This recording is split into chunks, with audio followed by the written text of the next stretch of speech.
안녕하십니까. 고승법어 태고복사편의 제46회차 서일봉입니다. 지난 시간에 시소선인에서 동정어묵에 항상 무자를 들어라. 동정어묵 움직이고 고요하고 말하고 침묵할 때 항상 무자 화두를 두라라 이 이야기죠. 점점 자나깨나 한결같은 때에 이르면 다만 화두가 마음에서 떠나지 않게 하라. 정도 있고 또 마음이 끊어진 데 이르면 금오가 밤중에 하늘을 날리라. 깨달음이 어둠을 밝히리라 하는 뜻이죠. 이때에 기쁘고 슬픈 생각을 내지 말고 모름지기 본색 종사를 찾아가. 깨달음을 이제 얻게 됐다라고 해서 기쁨을 낸다거나 다른 생각하지 말고 본색 종사, 깨달음을 얻은 선지식이죠. 찾아가서 영원히 의심을 해결하라, 인증을 받아라, 인가를 받아라, 이런 이야기였는데요. 이와 같이 태고복사는 간화를 권장하며 수행의 중심을 간화선에 두고 있었는데, 선수행에 있어서 어떻게 수행하는가 하는 그런 간화 참고의 방법도 중요하지만 사실 얼마 동안 수행해야 하는가, 이것도 굉장히 중요하다라고 해서 대부분 우리가 안거나 뭐 선수행 들어가면 뭐 15안거를 했다, 20안거를 했다 이렇게 하지 않아요. 한 안거가 90일인데, 그래서 이런 기간도 굉장히 중요한데, 태국 이전의 선가에서는 도노돈수인가 도노점수인가 하는 문제가 제기된 바가 있는데, 빨리 깨닫는 걸 도노라 그러고요, 천천히 깨닫는 걸 점오라 그러죠. 또 돈수는 금방 수행하는 것이고, 점수는 천천히 오랫동안 수행하는 것인데, 도노돈수다라고 하면 순간 수행을 해서 순간 깨닫죠. 뭐 해능 스님 스타일이겠죠. 또 도노점수다라고 하는 것은 오랫동안 수행을 해서 깨달음을 얻는 바로 신수대사와 같은 그런 스타일을 이야기를 하는데, 이런 문제가 제기된 바가 있는데, 태고는 이런 수행론에 대해서 직접적으로 필요한 사실은 없지만 그의 어록에 남겨진 이야기를 통해서 보면은 철저한 간화 참고가 이루어질 경우에 3일에서 7일의 시간을 요한다라고 여러 번 강조하고 있지요. 그러니까 뭐 매단거를 들었네, 뭐 우리 일반적으로 뭐 20안거 들었다, 15안거 들었다 그러면 뭐 대단하다 이렇게 얘기를 하는데, 태고 스님은 3일에서 7일이면 간화선 참고에 충분하다라고 이야기를 했어요.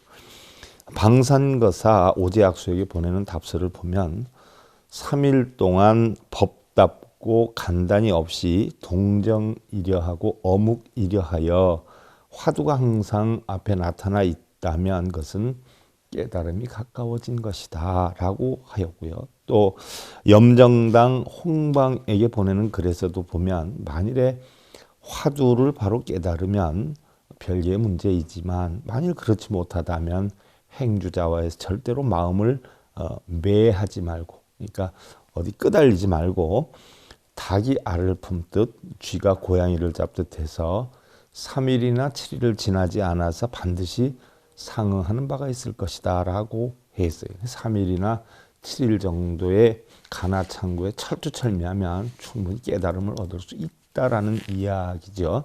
오래 한다고 좋은 건 아니라는 이야기예요. 이처럼 간화 수행의 기간을 설정한다는 것은 수행자에게 자신과 용기를 주는 일 이외에도 일생을 잘못 허비하는 수행 태도에 대한 경고로 받아들여야 한다는 것이다. 그러니까 오랫동안 참선하고 그럼 대단한 것 같지만 전부 일생을 허비하는 것에 지나지 않는다라고 태고복산 이야기를 하셨어요. 그리고 태고의 간화선 수행이 있어서 또 하나 중요한 것은 깨달음 후의 문제인데, 일반적으로 선수행이다라고 하는 것은 깨달음으로써 수행을 마치는 것으로 착각하기가 쉽지만, 태고는 반드시 본색 종장을 찾아가서 결택을 하라라고 가르쳤고, 그러니까 깨달음을 얻은 선지식을 찾아가서 인가를 받아야 된다라고 가르쳤고, 만약에 인가를 받지 않으면 개 옷상이 마가 될 것이라라고 경계를 했는데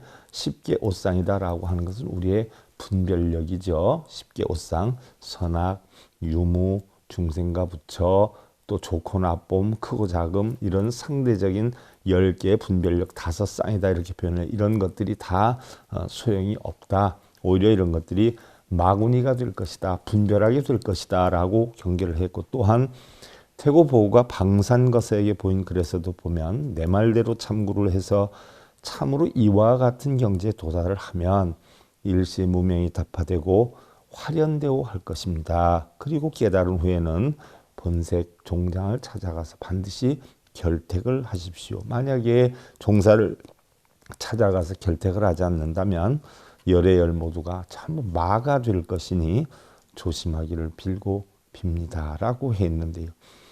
태고록에서도 보면 이러한 취지의 시가 전해지고 있죠. 강해에 다니되 한 걸음도 떼지 말고 산천을 건너도 헛되이 다니지 말라. 쓸데없는 시간을 낭비하지 말아라는 이야기죠. 중들의 본분은 스승과 도를 찾아서 생을 저버리지 않는 것이다. 생을 저버리지 않으며 빨리 밝은 스승을 만나서 방향을 결택하여라. 무명의 어두움을 깨치고 천하의 사람의 혀를 끄는 뒤에라야.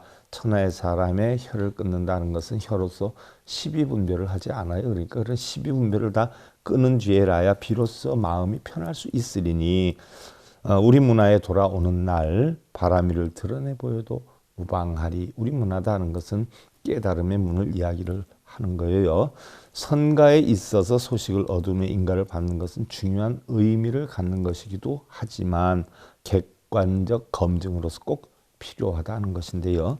태고보우는 어록에서 철저한 간화 참고는 3일에서 7일이면 가능하고 깨달음 후에는 반드시 선지식을 찾아가서 인가를 받아야 한다는 내용에 대해서 살펴봤는데요. 다음 시간에 이어서 살펴보기로 하고요. 고승법어 태고보구사 편제 46회차 서길봉이었습니다. 행복으로 가는 징검다리에 서길봉 스님이 여러분들을 초대합니다. SIB 불교교육대학에서는 더 듣다, 생활 속의 천수경, 달마대사 성관법, 현대생활 불교 법요지, 불교학 개론, 성찰스님 백일 법문 등을 비롯한 다른 불법, 다른 진리, 서길봉 스님의 SIB 불교교육대학.